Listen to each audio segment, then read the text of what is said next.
For Pacifica Radio, I'm Christina Onnested. Israel's intensifying its bombardment in and around Gaza's second largest city, Khan Yunis, as the death toll nears 16,000, sending dozens of injured people to hospitals that are also targets.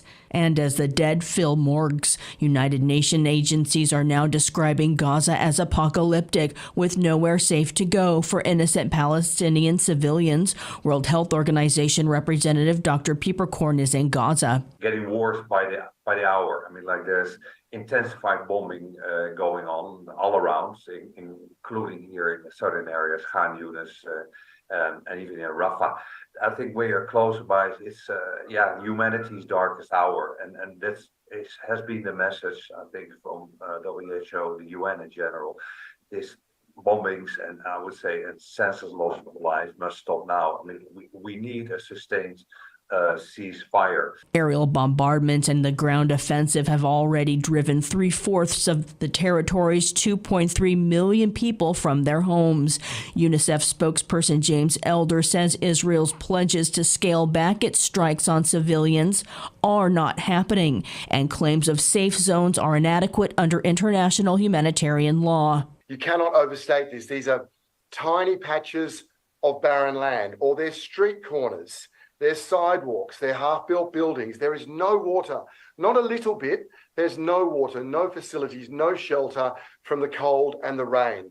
You will turn around one morning, 2 hours later, there is 5,000 people where they weren't, where there was no one previously.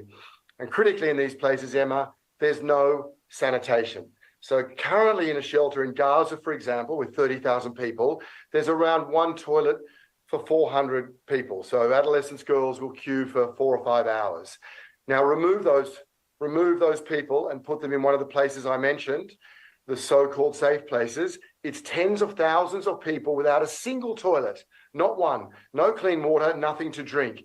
Now, so of course, without water, without sanitation, without shelter, these so-called safe zones risk becoming zones of disease. But the Biden administration continues to back Israel and its plans to reduce civilian casualties, as Max Pringle reports. National Security Advisor Jake Sullivan told reporters diplomatic efforts are continuing behind the scenes. We're still talking about trying to find a way forward on hostages.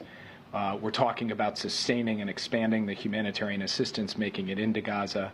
And we're talking about, of course, the status of Israel's military operation as it defends itself against a terrorist organization. Sullivan said Israel has agreed to areas in Gaza where no military actions will be carried out. No strike zones. And in those zones, we do expect Israel to follow through on not striking. Sullivan said the difficulty in a crowded urban area like Gaza is striking a balance between Israel's right to eliminate the Hamas security threat while protecting the lives of non-combatants.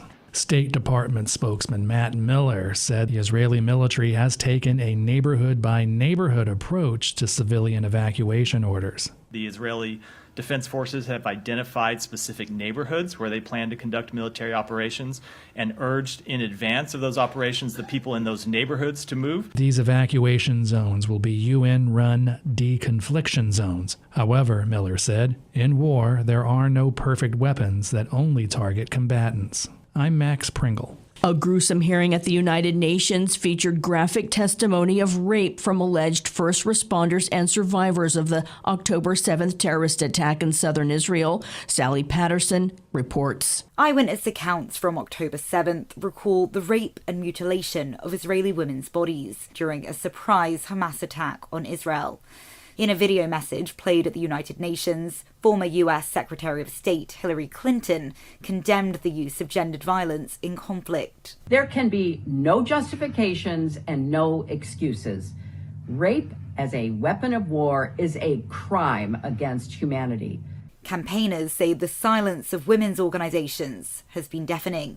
Here's Sheryl Sandberg, former chief operating officer at Meta. Do we believe the Hamas spokesperson who said that rape is forbidden, therefore it couldn't have possibly happened on October 7th? Or do we believe the women whose bodies tell us how they spent the last minutes of their lives?